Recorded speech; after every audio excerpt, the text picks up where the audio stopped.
Et voilà, nous allons donc débuter cette grande conférence concernant la messe catholique. La messe catholique est un élément donc supposément chrétien. Puisqu'on dit que les catholiques sont chrétiens, nous allons voir cela. Est-ce vraiment chrétien? Est-ce selon la parole de Dieu? Et c'est ce que nous allons voir donc durant cette conférence pendant environ, grosso modo, environ 2 heures. Nous allons parler juste sur cet élément qui est très, très important. Si vous avez votre Bible, parce que moi, je parle à partir de la Bible, qui est la parole de Dieu, la vérité, le socle, évidemment, de la vérité. Et nous allons aller maintenant dans Hébreux, chapitre 9. Hébreux, chapitre 9, et nous allons lire un court passage à partir du verset 24. Hébreux, chapitre 9, verset 24.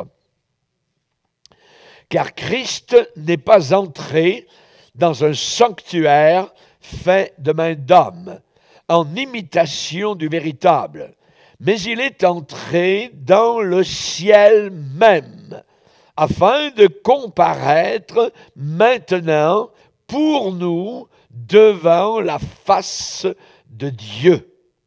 Et ce n'est pas pour s'offrir lui-même plusieurs fois qu'il y est entré, comme le souverain sacrificateur juif, entre chaque année dans le sanctuaire avec du sang étranger. Autrement, il aurait fallu qu'il eût souffert plusieurs fois depuis la création du monde, tandis que maintenant, à la fin des siècles, il a paru une seule fois pour abolir le péché par son sacrifice.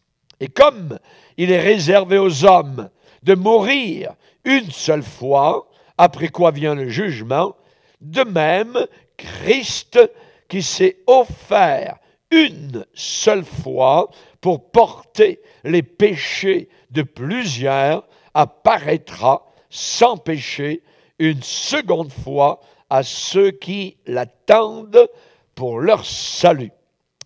Seigneur, nous sommes devant toi et nous te bénissons pour la puissance de la vérité.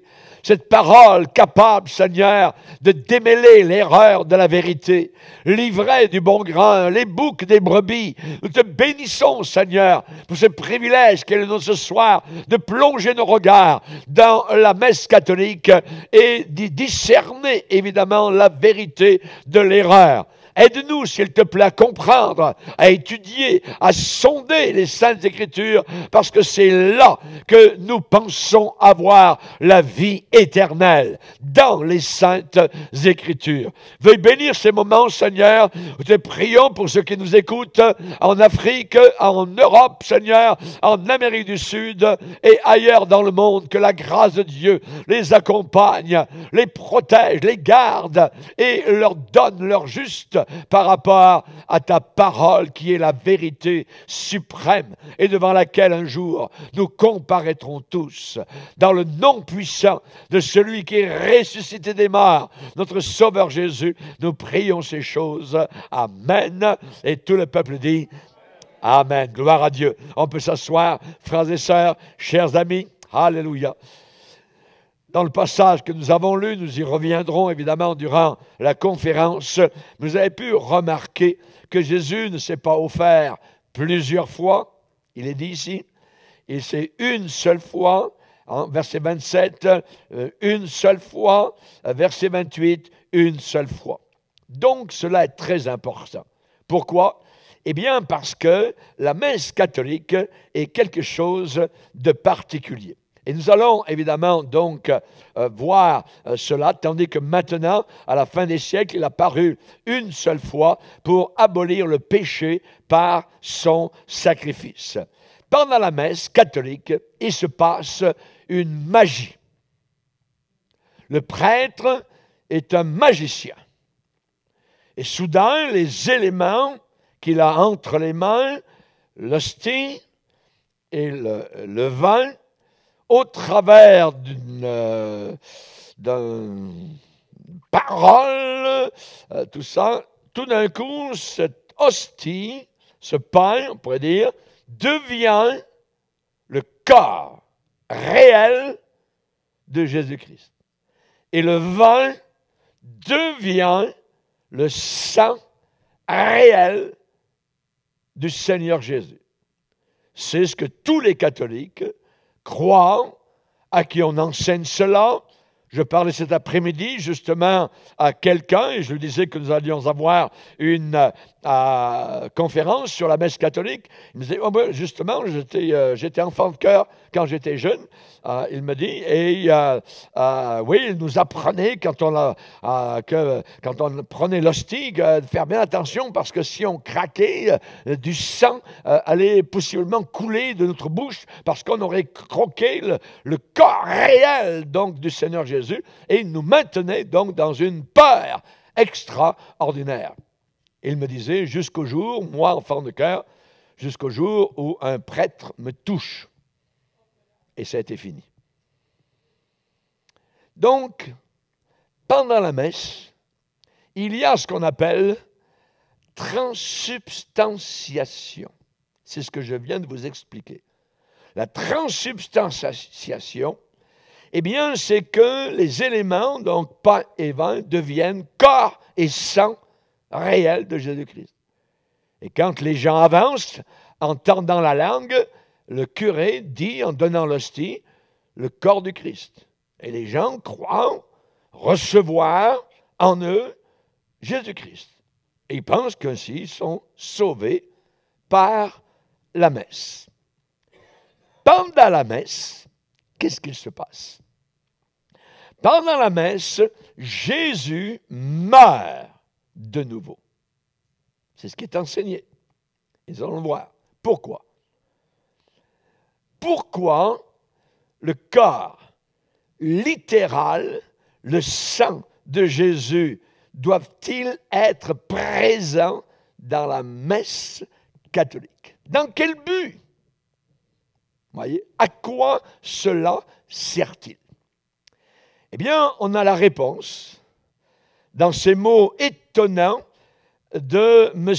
Bartholoméw F. Brewer, dans un livre appelé « Le sacrifice de la messe catholique romaine ».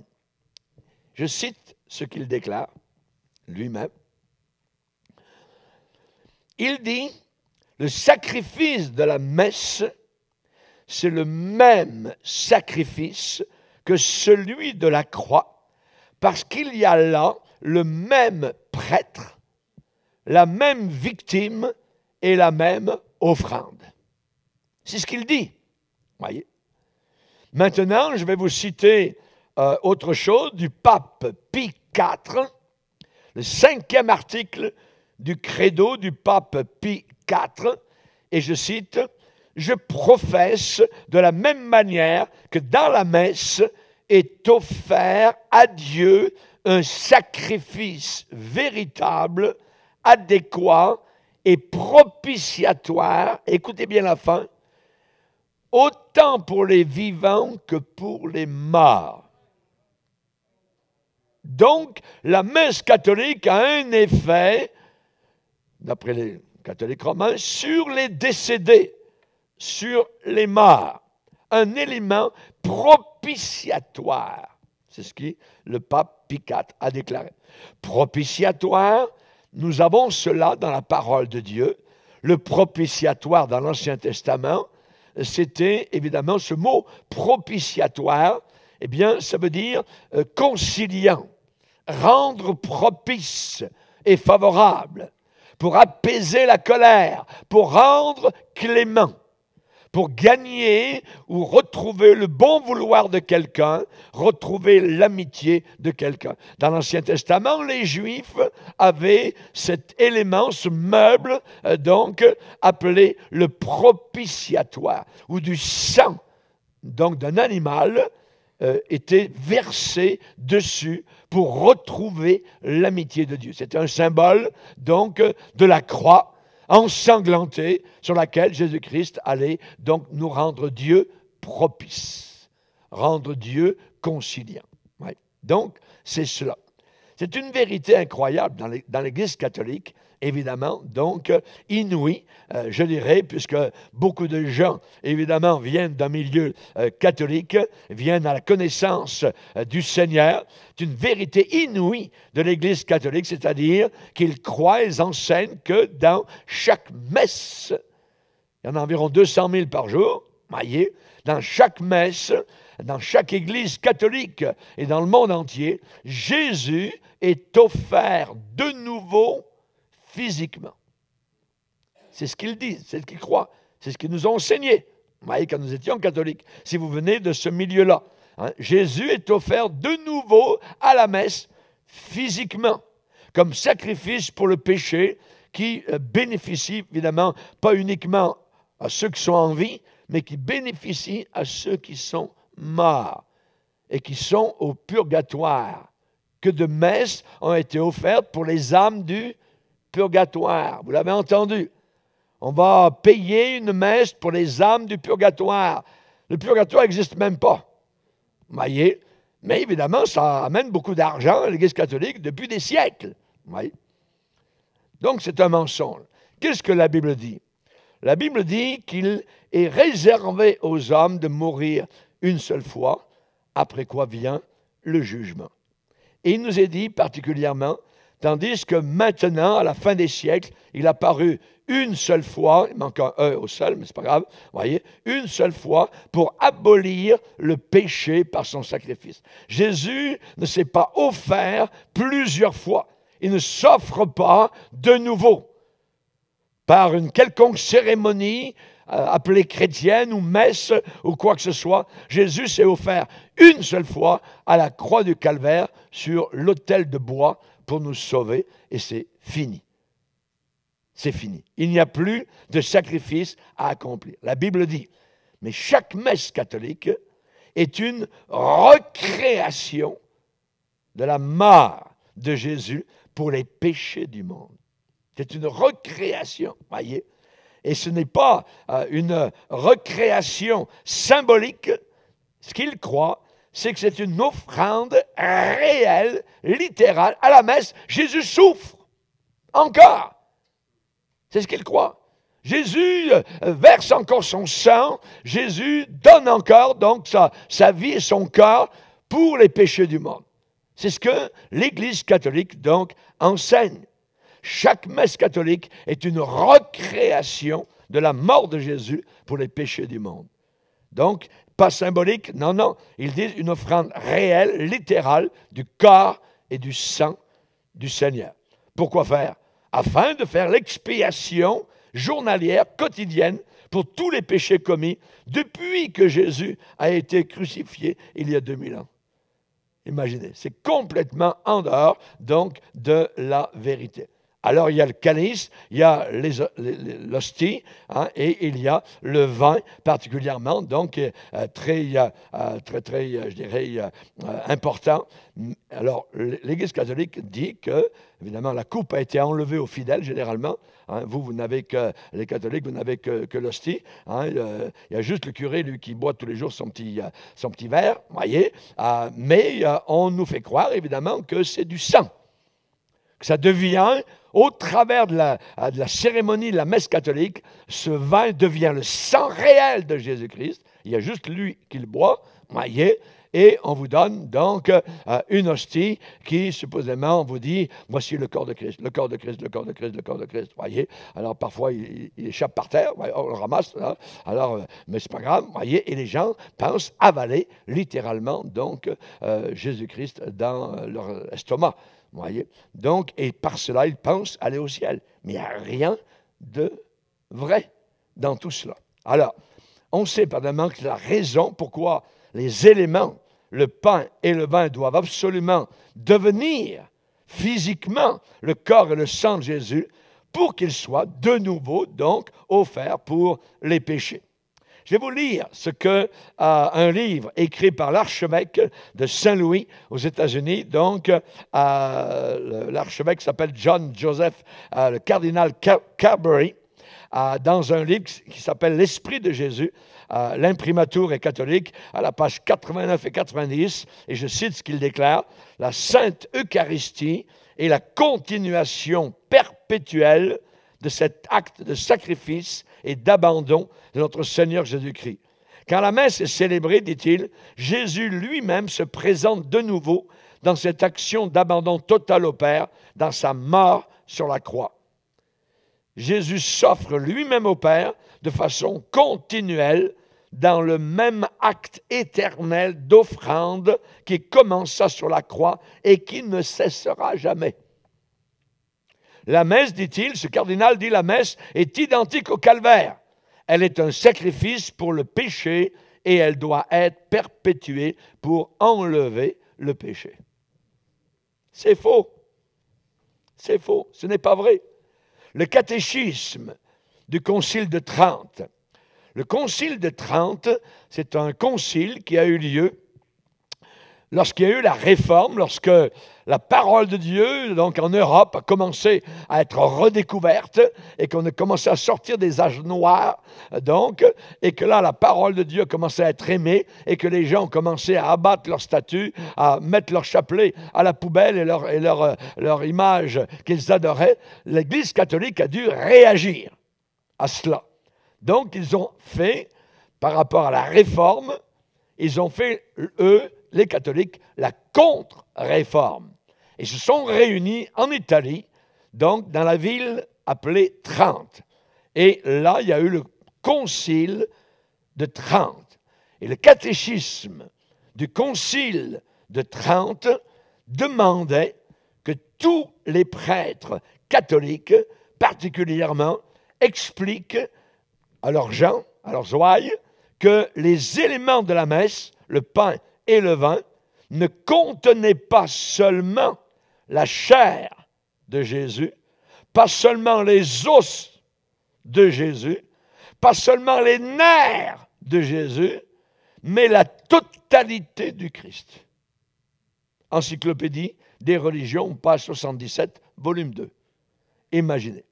Donc, on a demandé au Concile de Trente, puisqu'il y avait la Réforme qui avait lieu, des milliers de personnes se tournaient vers la Bible et maintenant considéraient la messe comme étant 0 plus 0 égale 0. Et maintenant, donc, ça n'avait plus lieu d'avoir cours dans leur vie. Ouais. Alors eux, ils ont réagi par cela. Ils ont demandé à leurs prêtres d'enseigner, donc, tous les catholiques, que les éléments de la messe, le pain et le vin, ne contenaient pas seulement la chair de Jésus, les os de Jésus, les nerfs de Jésus, mais la totalité du Christ. Ouais. C'est-à-dire que l'hostie devenait Jésus. Et l'Église catholique, juste petite note, est la seule religion à avoir la capacité de créer le Créateur.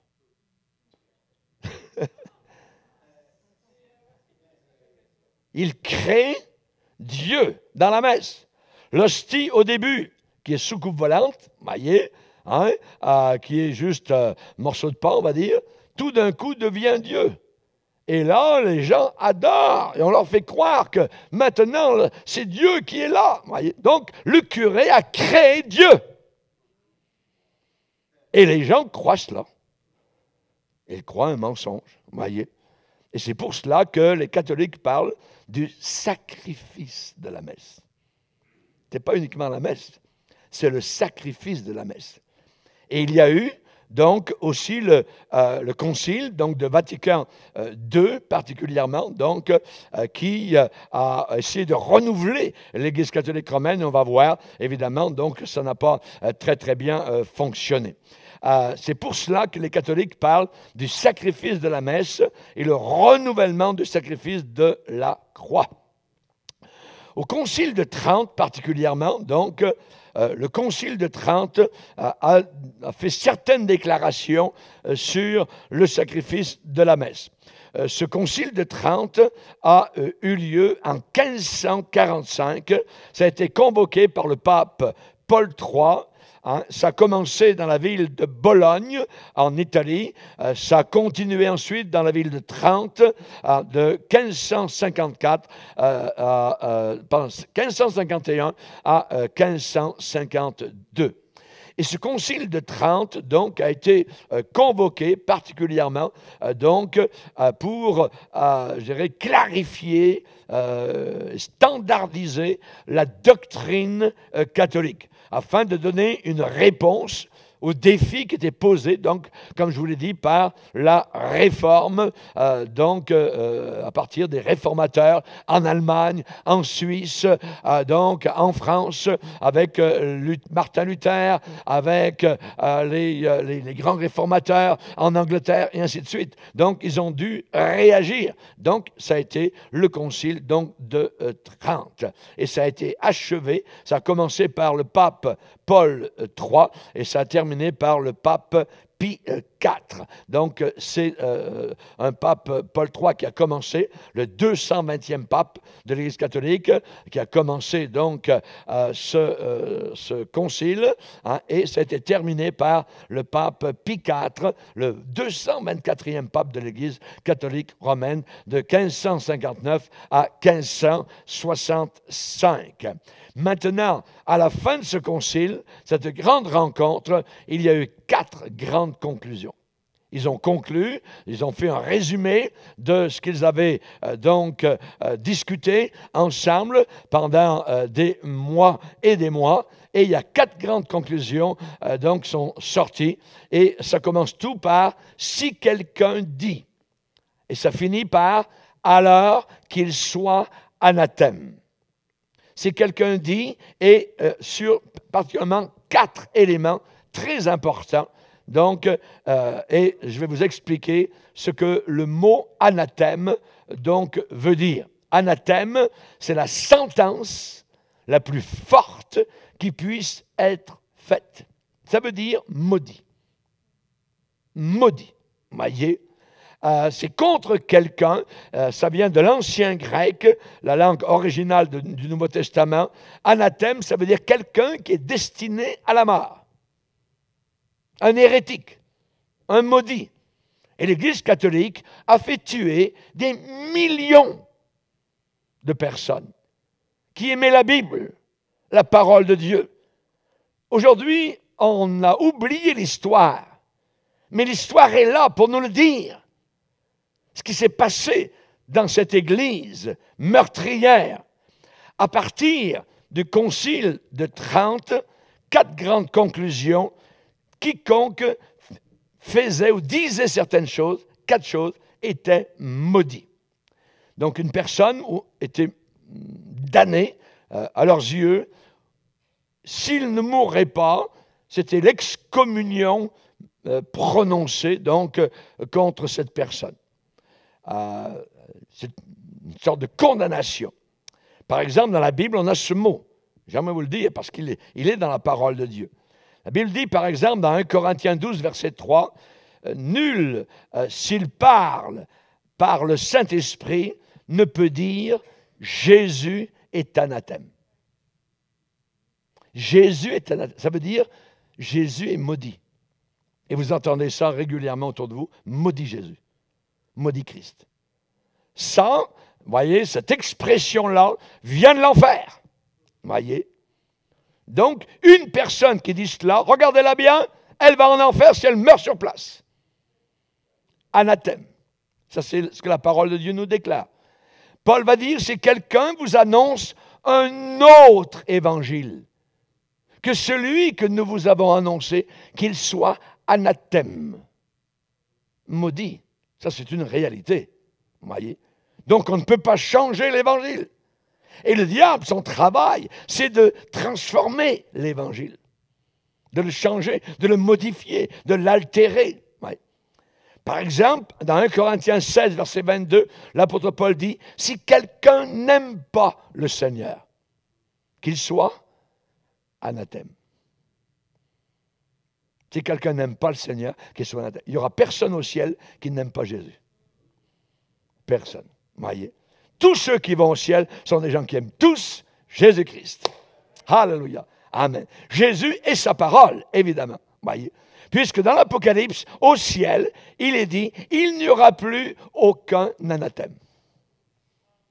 Au ciel, il n'y aura plus de malédiction. Merci Seigneur. Amen. Maintenant, l'Église catholique romaine, au Concile de Trente, a donné 4 anathèmes. 4. Le premier, si quelqu'un dit que dans la messe, il n'y a pas un sacrifice véritable et adéquat offert à Dieu, ou bien que ce qui est offert à la messe n'est pas Jésus donné pour être mangé, alors que cette personne soit anathème.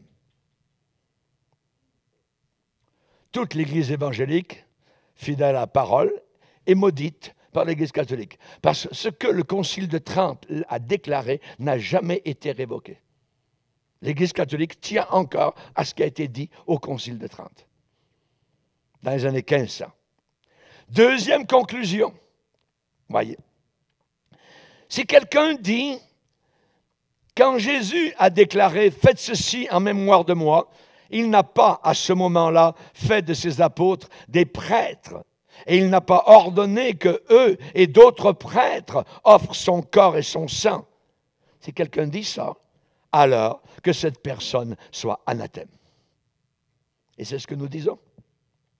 Aux yeux de l'Église catholique, nous sommes maudits. Troisième conclusion du Concile de Trente.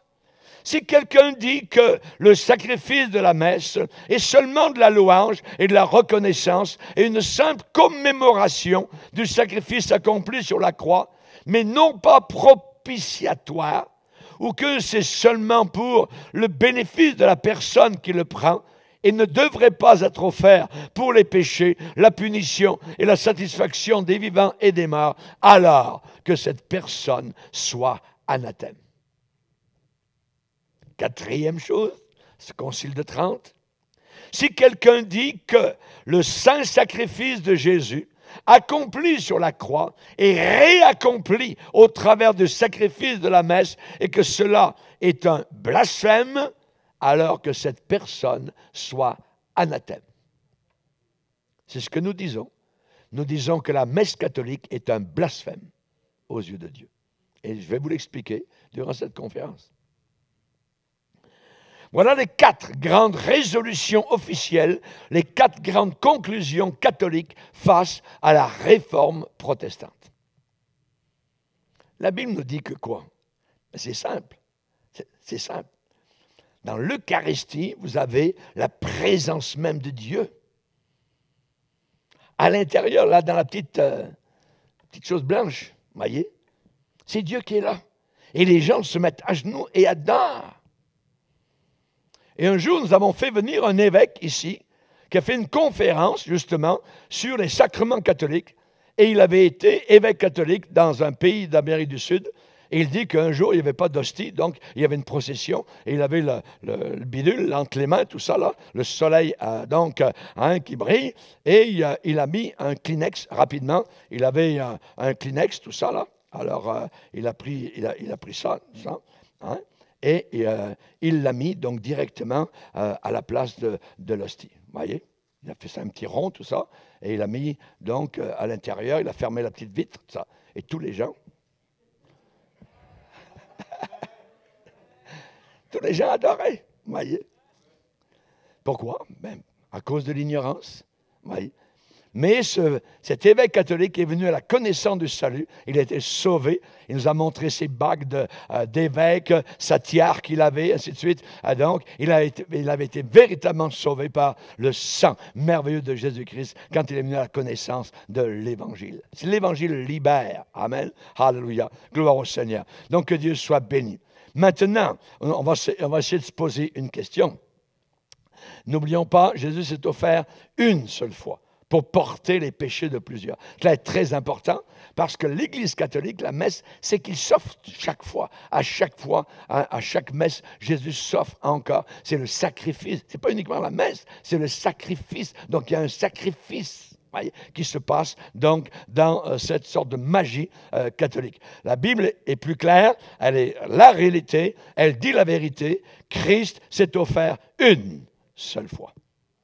une seule fois. Amen. Alléluia. Maintenant, une question qu'on peut se poser, est-ce encore ce que croit l'Église de Rome aujourd'hui? Est-ce encore ce que croit l'Église de Rome aujourd'hui? Alors, on a eu évidemment donc le Concile de Vatican II, particulièrement il y a quelques décennies. Et j'aimerais vous donner, donc, d'après les documents officiels de Vatican II, à la page 154, il est dit particulièrement, lors du dernier souper, notre Sauveur a institué l'Eucharistie, c'est-à-dire le sacrifice de son corps et de son sang. Et il a fait cela afin de perpétuer le sacrifice de la croix. C'est faux. Ouais, mais ce sont des documents réels de Vatican II. Et les livres du catholicisme officiel, voyez, l'Église catholique enseigne que la raison pour la messe, c'est le même sacrifice que celui du calvaire. C'est le même sacrifice que celui du calvaire parce que la victime, dans chaque cas, était Jésus. Et il parle de quoi? Il parle du pain de l'Eucharistie. Comment il l'appelle? L'hostie. L'hostie, vous voyez? H-O-S-T-I-E. L'hostie, ça vient du latin hostia. Et en latin, hostia, ça veut dire quoi? Victime. Victime. L'hostie, c'est la victime, voyez? Donc, c'est Jésus. À l'intérieur, ici, du petit rond, voyez, c'est Dieu qui est là. Hein? Vous pouvez mettre un petit Kleenex à côté si vous voulez, c'est la même chose. Ouais.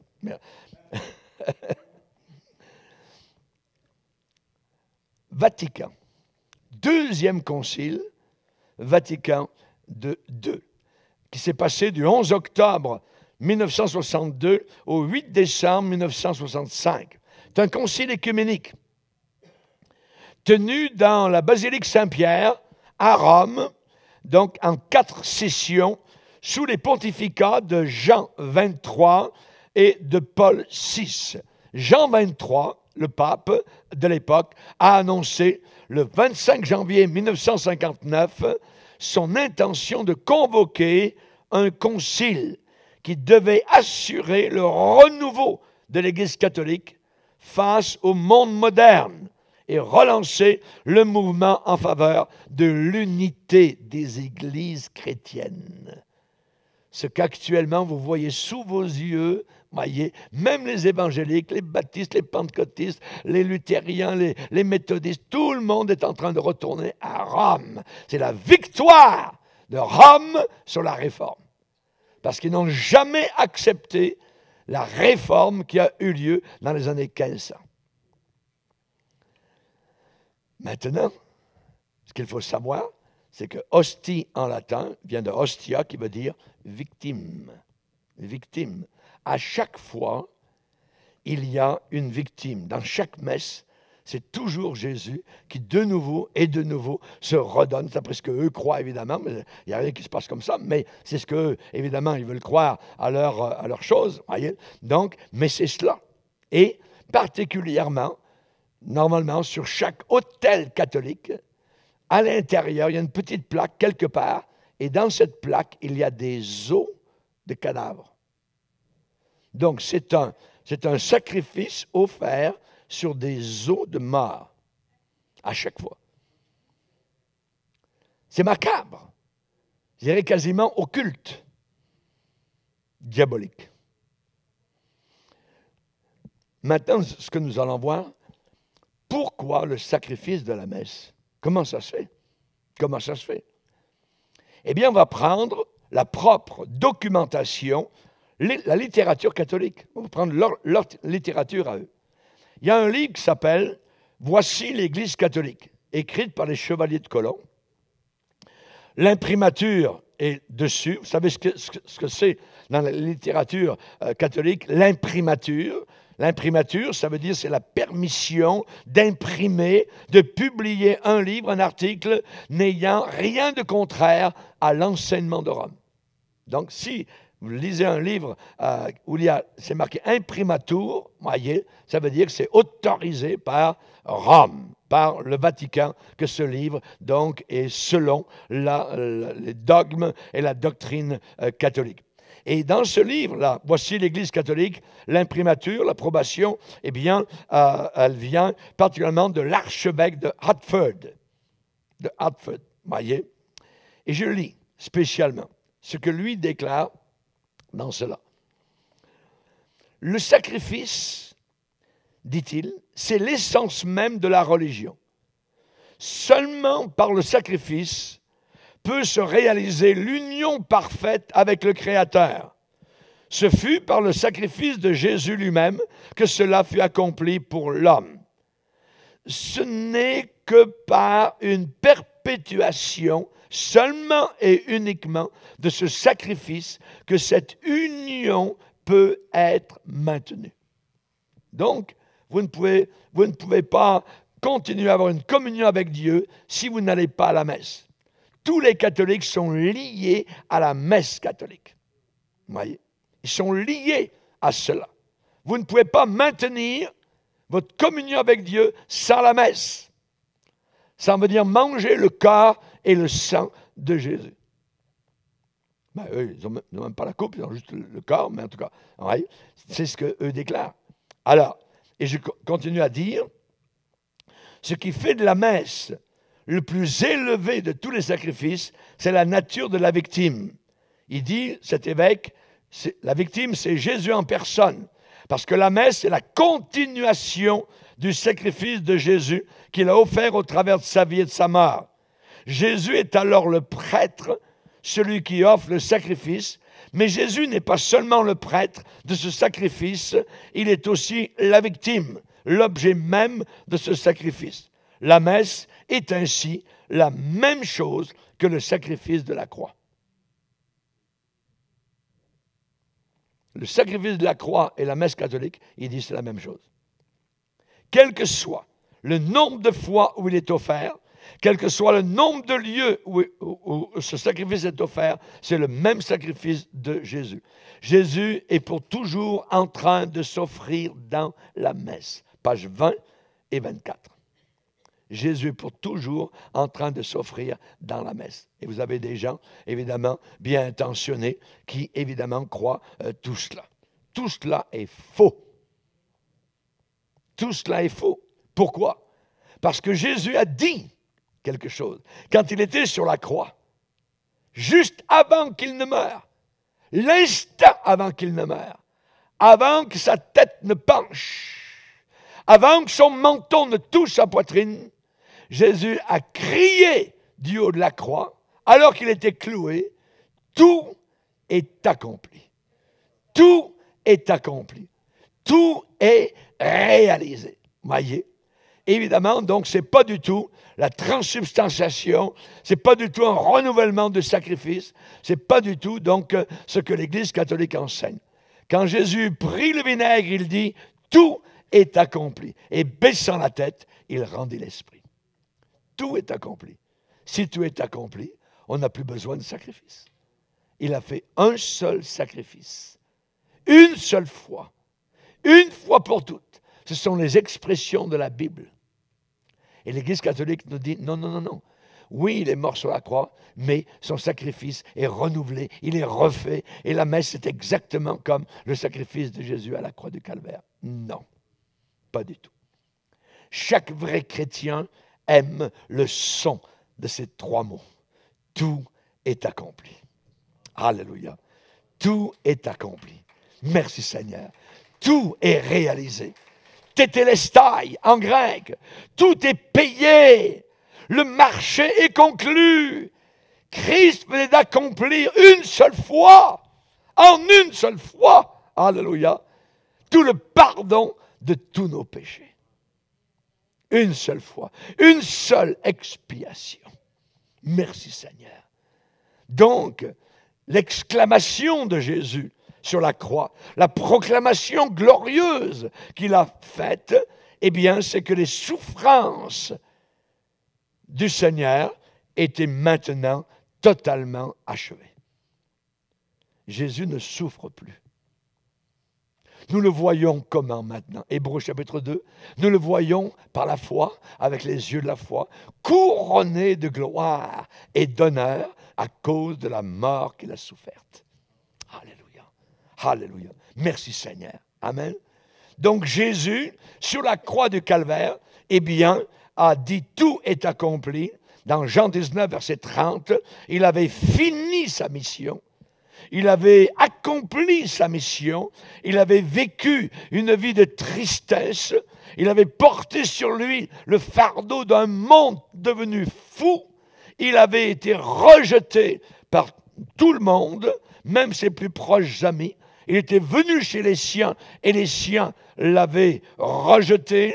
Il avait vécu une vie parfaite, sans aucun péché devant Dieu et devant les hommes.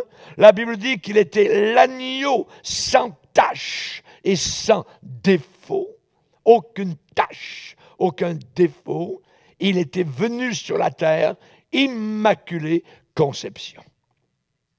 C'est lui, l'immaculée conception. L'Église catholique a changé l'ordre des choses, a pris une pécheresse, Marie avec une nature pécheresse, et ils ont dit qu'elle était née sans aucun péché. Comment se fait-il qu'elle avait besoin d'un sauveur?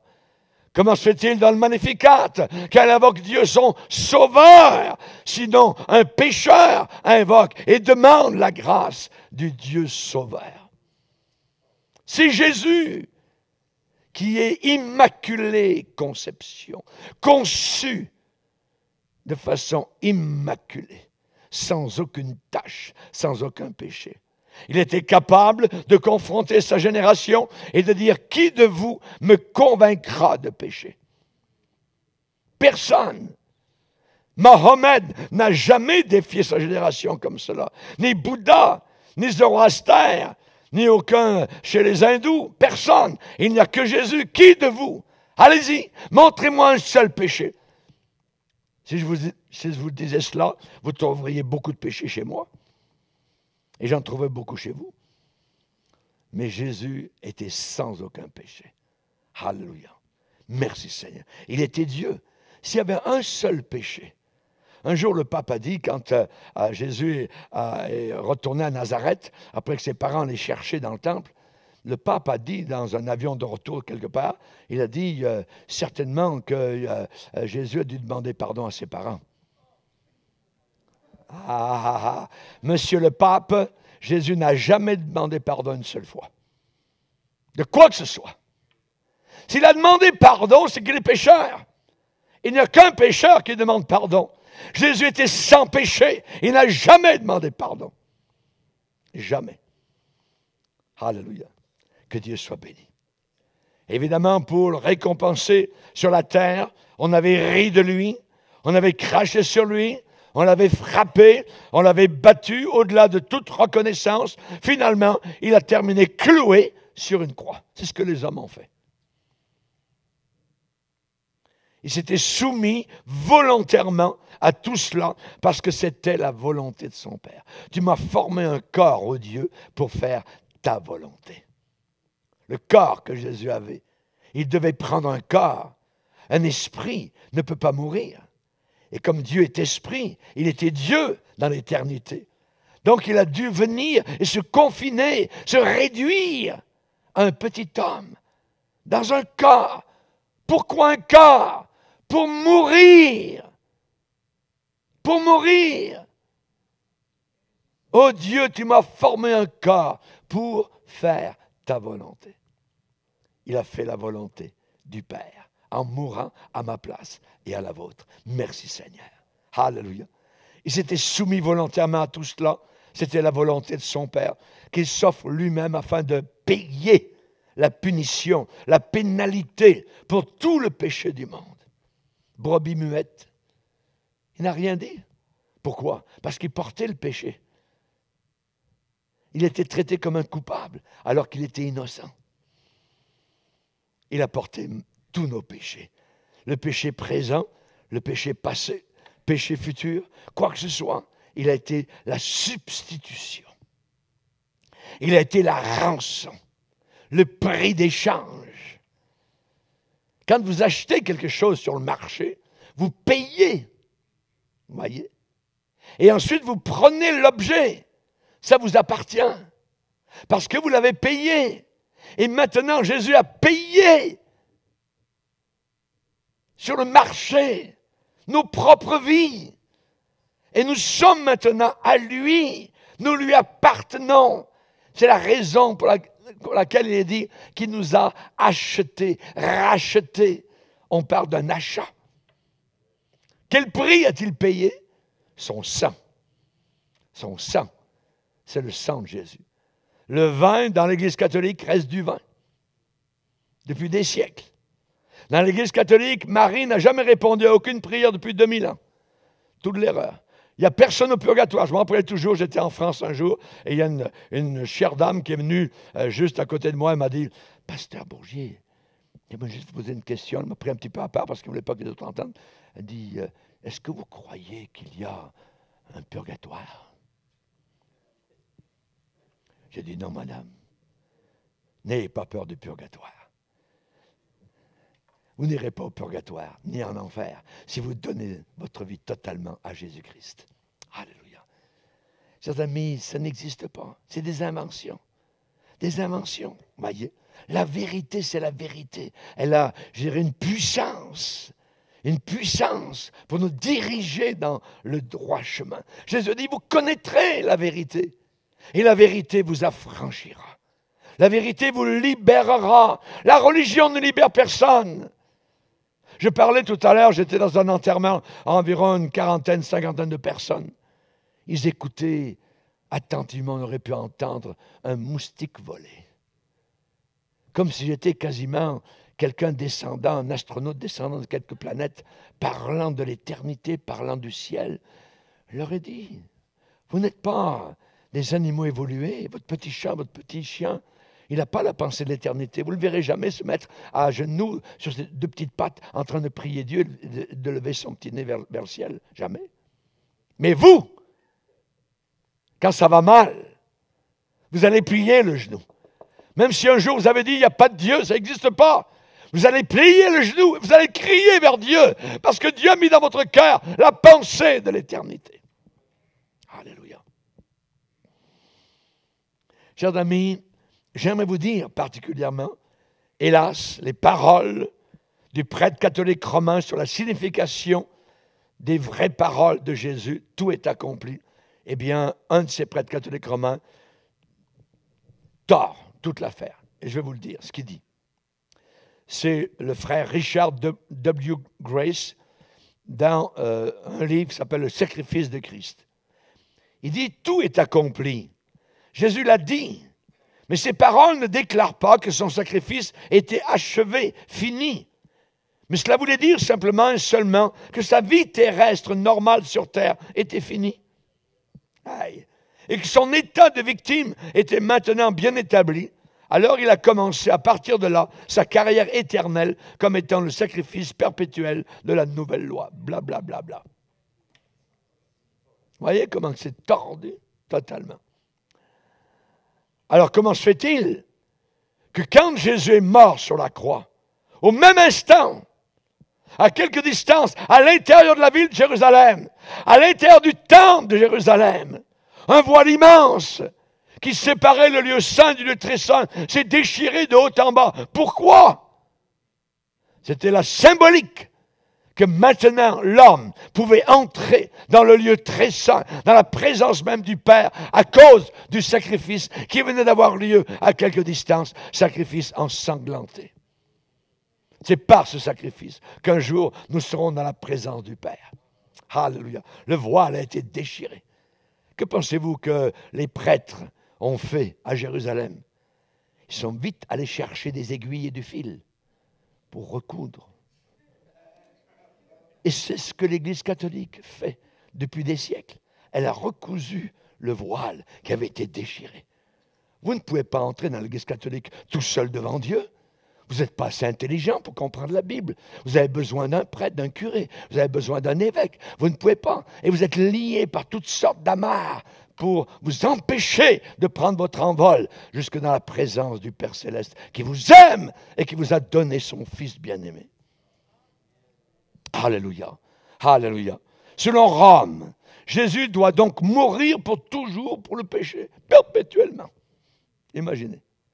Vous êtes-vous demandé, vous êtes-vous déjà posé la question, pourquoi dans chaque église catholique, ils ont encore Jésus-Christ sur la croix?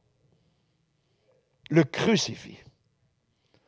Une des premières choses, quand on devient chrétien, on enlève tous les crucifix de nos maisons, tout ça. Vous voyez, on peut garder la croix, mais on enlève même le morceau de fer qui est là. Vous voyez, on peut mettre juste la croix symboliquement, comme ici. Vous voyez, je n'ai pas mis quelqu'un ici, tout ça sur la croix. Non, il n'est plus sur la croix. Mais l'Église catholique garde le crucifix avec Jésus sur la croix. Il y a une raison. Il y a une raison pour cela. Vous voyez, tout crucifix avec Jésus cloué encore sur la croix, raconte toute l'histoire catholique. C'est ça l'histoire catholique. C'est-à-dire que Jésus est encore en train de mourir. Il est encore en train de mourir pour les péchés du monde.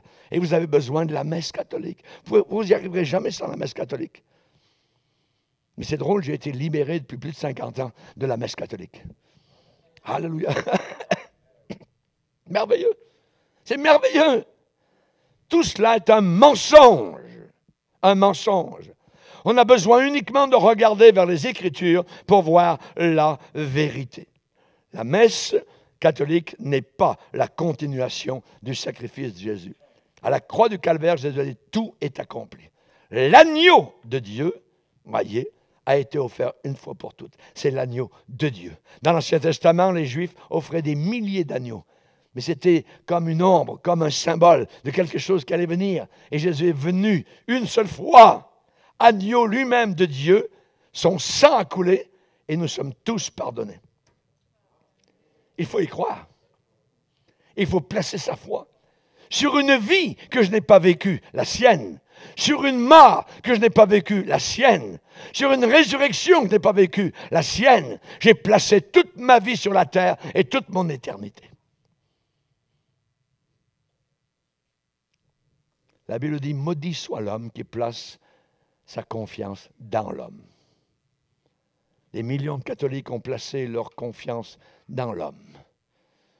Quand le pape passe quelque part, mais il y a comme des rayons d'idoptisme qui sont là, les gens ressentent, mais ils ressentent la même chose avec le Dalai Lama, avec n'importe qui, vous voyez. C'est diabolique.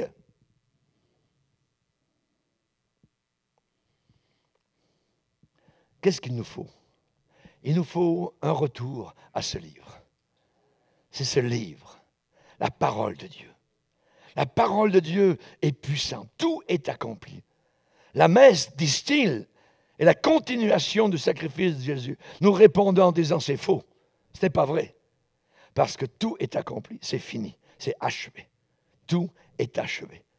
Donc, retour à la Bible. Retour au livre. Que nous dit le livre? Hébreux 7, 27. Car ceci, il l'a fait une fois pour toutes en souffrant lui-même. Amen. Une fois pour toutes. Une fois pour toutes. On lit encore un peu plus loin. Hébreux 9, 12. Il est entré une fois pour toutes dans le lieu très saint avec son propre sang. Pas avec le sang des animaux, le sang des agneaux, des boucs ou quoi que ce soit, son propre sang. Le sang des boucs ne purifie personne, mais le sang de Jésus nous purifie de tout péché. De tout péché. Une fois pour toutes. Une fois pour toutes. On n'a plus besoin de la messe. Tandis que maintenant, à la fin des siècles, il a paru une seule fois pour abolir le péché par son sacrifice. Hébreux 9, 26. Une seule fois. Une seule fois. Hébreux 10, 10, nous sommes sanctifiés, ça veut dire mis à part, par l'offrande du corps de Jésus-Christ, une fois pour toutes. Une fois pour toutes. Alléluia. Merci Seigneur. Nous sommes sanctifiés. Hébreux 10, 10. Hébreux 10, 12. Après avoir offert un seul sacrifice pour les péchés, il s'est assis pour toujours à la droite de Dieu. Alléluia. Amen. Il règne dans la gloire éternelle. Et nous le verrons. Alléluia. Étienne l'a vu. Il dit, lorsque les gens lui lançaient des pierres, je vois le ciel ouvert, Jésus debout à la droite de la majesté divine. Merci Seigneur. Que Dieu soit béni. Un seul sacrifice. Hébreux 10, 14. Car par une seule offrande, pas plusieurs, pas des renouvellements, pas des messes, une seule offrande à Golgotha. Il a amené à la perfection pour toujours ceux qui sont sanctifiés. Hébreux 10, 14. Amen. Alléluia. Une fois pour toutes, une fois pour toutes, une fois pour toutes. Nous voyons cela très souvent dans la parole de Dieu. Tout est accompli. Tout est accompli. Un sacrifice unique sur la croix. Une seule fois. Non pas un sacrifice journalier. Voyez? Non. Sur les autels catholiques. Non. La Bible répète, la Bible affirme fois après fois, dans des mots très clairs, dans des mots très nets, que le sacrifice de Jésus au calvaire a été complet, intégral, entier, total, achevé, accompli, réalisé, adéquat, absolu, dans une seule et unique offrande. Alléluia.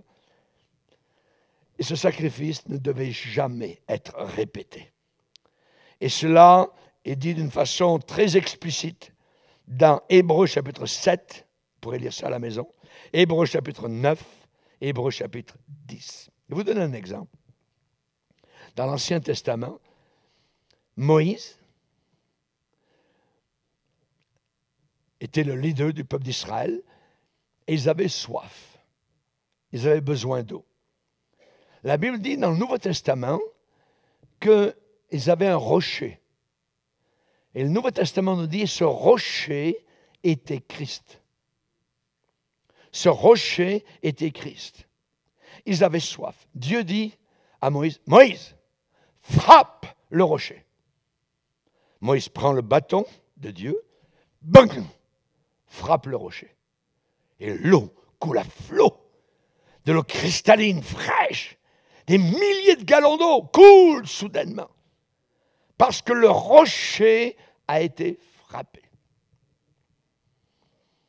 Arrive un autre endroit, le peuple d'Israël, un autre moment, où ils ont encore soif. Ils commencent à murmurer contre Moïse. Et là, ils poussent Moïse. Voyez? Et Dieu dit à Moïse, parle au rocher. Mais Moïse, comme la première fois, puisqu'il avait frappé le rocher et l'eau avait coulé, Moïse, poussé par les gens, nos enfants, nos femmes et tout ça, regarde ça. Et Moïse prend encore une deuxième fois le bâton et frappe une deuxième fois le rocher. L'eau coule. Mais Dieu dit, Moïse, tu viens de perdre ton ticket pour la terre promise. Pourquoi? Parce que le rocher ne devait être frappé qu'une seule fois. Vous comprenez? Christ ne peut pas être frappé deux fois. Il a été frappé une seule fois à la croix du calvaire pour nos péchés, pour nous désaltérer, afin que dans le désert de ce monde, nous ayons une abondance de nourriture et de breuvage. Parle au rocher. Maintenant, nous, ce qu'il faut faire, c'est parler au rocher.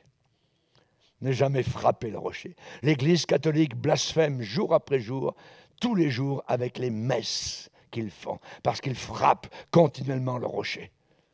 Ils frappent le Seigneur. Ils frappent, ils renouvellent. C'est un sacrifice ensanglanté, voyez, qui a été accompli à la croix, et eux disent c'est le sacrifice qui est perpétuel, qui est renouvelé dans la messe. Et l'hostie devient, au cours de la messe, par un acte de magie, le corps de Christ. L'homme crée Dieu. Martin Luther, le réformateur qui venait d'un milieu catholique, il était moine, et lui aussi, il disait qu'avant d'être sauvé, il disait la messe, et quand, au travers de la messe, il créait Dieu, lui aussi supposément, il tremblait, parce qu'il savait que c'était Dieu qui était là, qui je suis. Imaginez, l'Église catholique crée Dieu. Jamais un homme va créer le Créateur. C'est impossible, mais ils croient cela. Et des millions de personnes autour de la terre croient cela. Le corps de Christ, le corps de Christ. Tends la langue, hein? Le corps de Christ. une fois pour toutes. Une fois pour toutes. Amen. Alléluia. Gloire au Seigneur. La Bible est formelle à ce sujet. La Bible est catégorique, absolue, certaine, claire, rigoureuse, incontestable. Oui. La Bible dit que Jésus n'a pas besoin, comme les souverains sacrificateurs, d'offrir chaque jour des sacrifices, premièrement pour ses propres péchés et ensuite pour ceux du peuple, parce que ceci, Jésus l'a fait une fois pour toutes en s'offrant lui-même. Amen. Alléluia. Christ, ressuscité des morts, ne meurt plus. Il ne meurt plus. Il n'est plus recrucifié. C'est fini. C'est fini, c'est fait. Le tombeau est vide à Jérusalem. Il est ressuscité. Il s'est montré à ses disciples. L'apôtre Pierre, à la Pentecôte, a prêché l'Évangile. 3000 personnes sont devant l'apôtre Pierre. Selon l'Église catholique, tous ces gens ont besoin de la messe pour être sauvés. Les 3000. Quand les hommes ont dit « Que devons-nous faire ?» Pierre aurait dû leur dire, en bon catholique, « Vous allez venir à notre messe. Et ainsi, le sacrifice de Christ sera renouvelé pour vous, tout ça, et nous allons vous donner le corps de Christ et le sang de Christ. » Non. L'apôtre Pierre leur a dit, repentez-vous de vos péchés.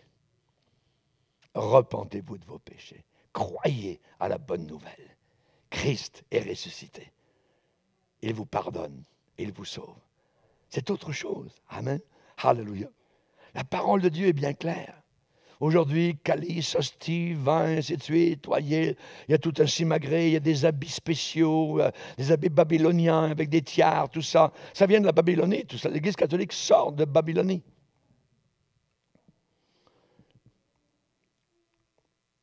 Est-ce encore ce que croit l'Église de Rome aujourd'hui? Est-ce encore cela? Voyez. Alors évidemment, l'Église de Rome croit tout ce que je suis en train donc de vous expliquer, puisque j'ai pris leurs propres documents, leur documentation. Alors que la Bible, évidemment, donc, est bien plus loin que les écrits des hommes. Alors évidemment, Christ ne meurt plus. Toute prétention d'une offrande continuelle pour le péché, c'est pire que la vanité. C'est blasphématoire. C'est blasphématoire. Voyez. Pourquoi? C'est accomplir ce que disent les Écritures. Ils crucifient pour leur part le Fils de Dieu et l'exposent à l'ignominie. L'exposent à une honte ouverte. Pourquoi? Parce qu'il n'y a qu'un seul prêtre.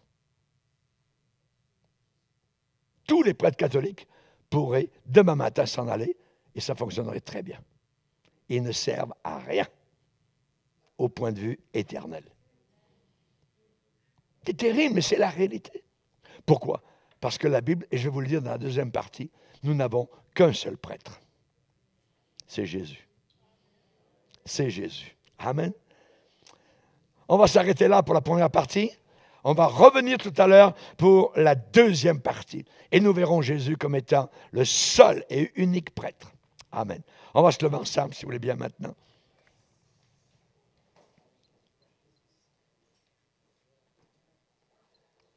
Alléluia. Seigneur, nous voulons te bénir et te glorifier pour ces moments d'étude dans ta parole.